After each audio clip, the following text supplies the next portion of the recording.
Do you ever feel forgotten by God? It's a horrible feeling, isn't it? I felt like that at certain times in my life. Perhaps you have as well. Perhaps you feel a little bit like it now. Forgotten by God, overlooked by God.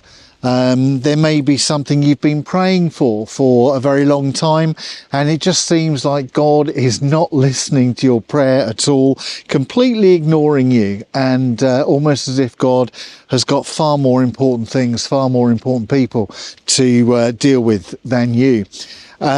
Maybe it is to do with feeling overlooked in life, when you know that you've got particular gifts and talents and abilities, but it always seems that other people are chosen ahead of you, and other people, perhaps in the context of the church, are developing ministries and missions that are all really successful, but you may feel that God sort of overlooked you really and has chosen other people instead.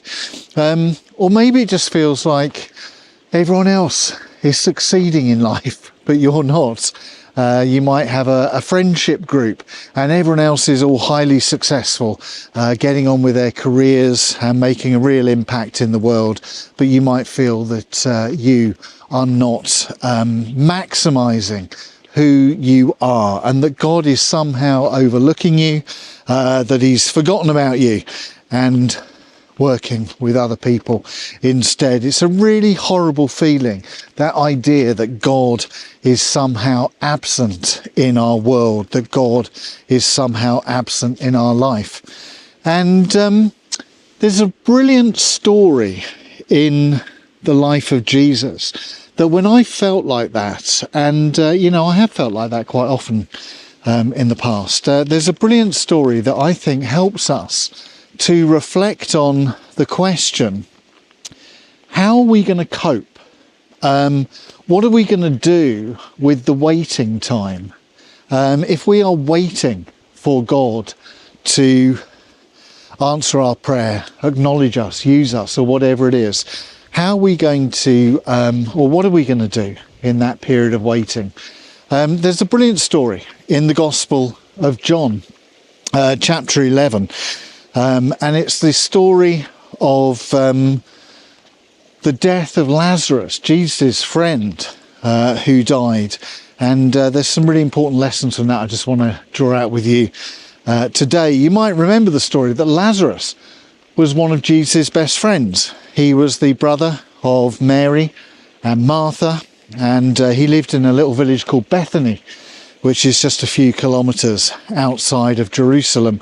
And Lazarus had fallen ill, and Mary and Martha sent word to Jesus, Lazarus is ill, come and heal him. And Jesus didn't go straight away. And I wonder how Mary and Martha must have felt. They must have felt pretty angry, I think, because they knew that Jesus had the power to heal. He was always out healing everyone else. Why wouldn't he come and heal his friend? And anyway, of course, Lazarus then dies. And Jesus then eventually goes to Bethany to visit Mary and Martha. And Martha and Mary express their anger to Jesus, don't they? They say, Lord, if only you'd been here, he wouldn't have died. That anger at God for being absent, something that perhaps we all feel. If we're feeling overlooked by God, that sense of that Mary and Martha would have felt of, well, he's too busy out helping everyone else. He's overlooked us in our need. He could have been here. Jesus could have been here, but he chose not to be. He chose to be with other people. So they were pretty angry with Jesus. And there was a crowd of mourners there as well at the tomb, at Lazarus's tomb. And presumably they knew Jesus, they knew of Jesus. And they must have been really disappointed in him as well, because they were friends of Lazarus, friends of Mary and Martha. And when Jesus turned up into the village, I don't expect he got a very warm welcome, because they would have been so disappointed that he hadn't been there. And anyway, then Jesus goes to Lazarus's tomb with his disciples, with the crowd, with Mary and Martha. And he stands outside the tomb and he shouts, "Lazarus, come out." What would it have been like in that moment when Jesus shouted, "Lazarus, come out"? I had the privilege many years ago, 1998 it was actually, of going to Bethany and going to the tomb where Lazarus was buried. And I have to say that the trip to the tomb completely changed my understanding of this story. And the lessons I learnt from being there transformed my faith to a large degree. Let me tell you what I learnt from being there. Lazarus's tomb in this little village, the entrance to it is really small. And to get inside the tomb, you have to sort of crouch down to get into it. And then once you get into the tomb, you have to go down steps. I can't remember now, maybe 12, 15 steps that are hewn out of the rock. And you go down this very sort of small, tight, narrow staircase.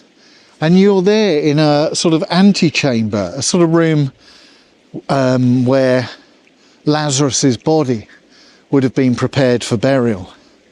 And there's a ledge there, and then you have to crawl under the ledge through into the next part of the tomb, which is where Lazarus's body would have been laid out in death.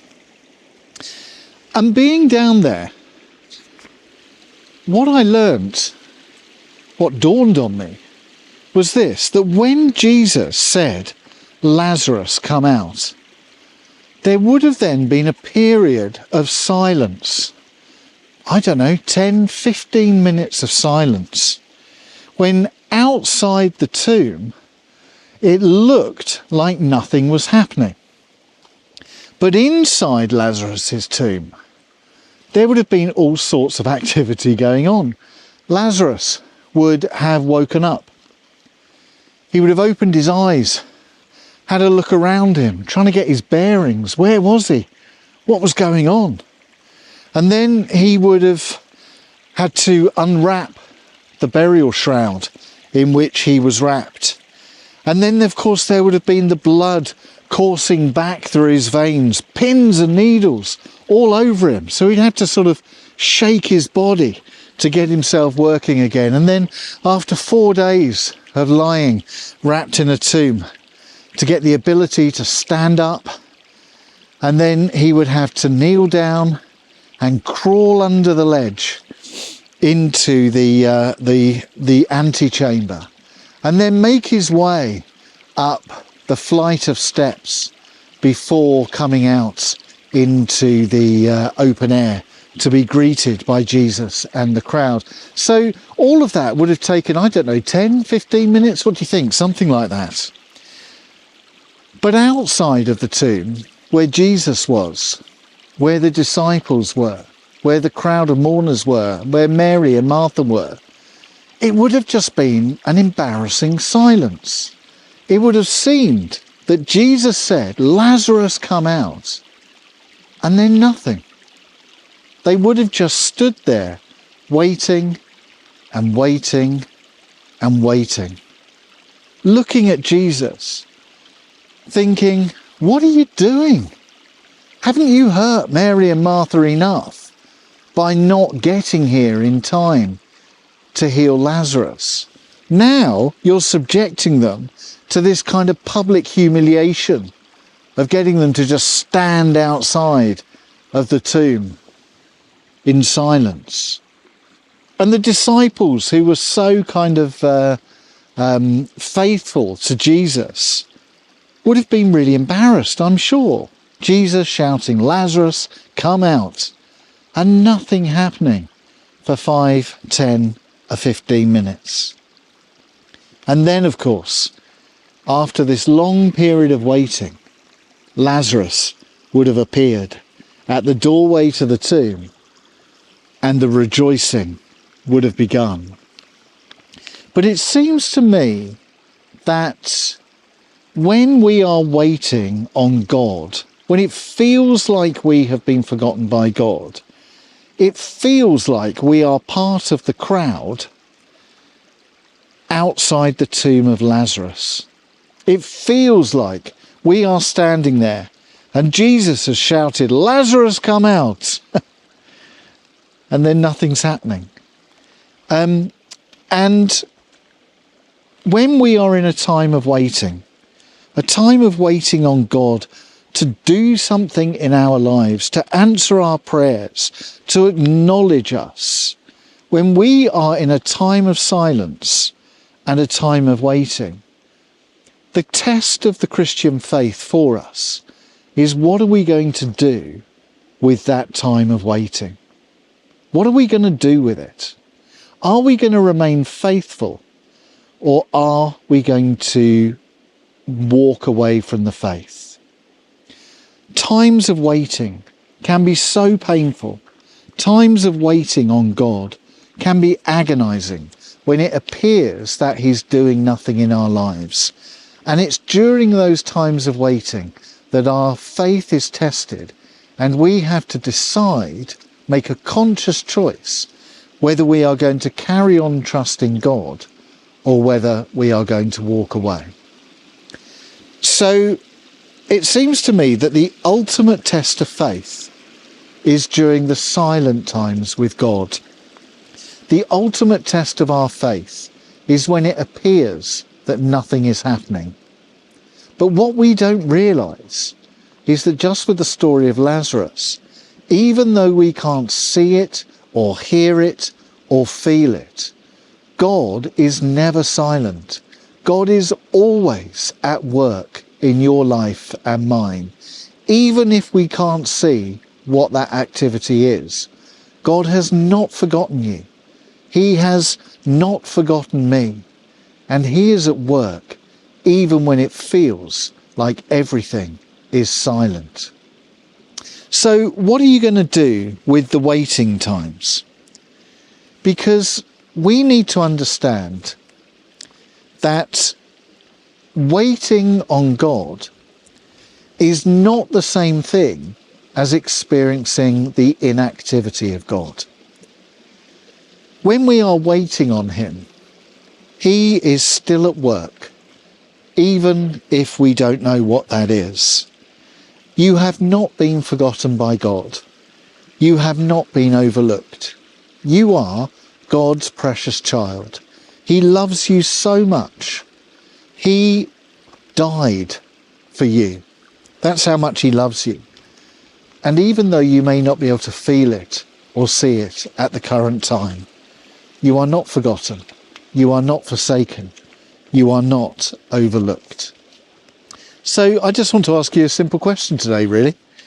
If you're going through a time at the moment when you feel forgotten by God, when you feel overlooked, what are you going to do with the waiting time? Because God is at work in your life, even if you can't see it or feel it. I would say to you, don't quit. Hang on. Hold on. Because as sure as day follows the night, sooner rather than later, God is going to make himself known in your life again. And you will be able to look back at this time of waiting and realise that it was for your good, and that you have learned some really profound spiritual lessons in the waiting. You will have learnt about trust and faith. You will have learnt about resilience. You will have learnt about courage. You will have learnt about persistence in prayer. You will have learnt so much about the character of God and your need for him. So whatever's going on in your life at the moment, in whatever way you may feel that you are waiting, don't give up. Don't lose heart. God is with you. He's working within you.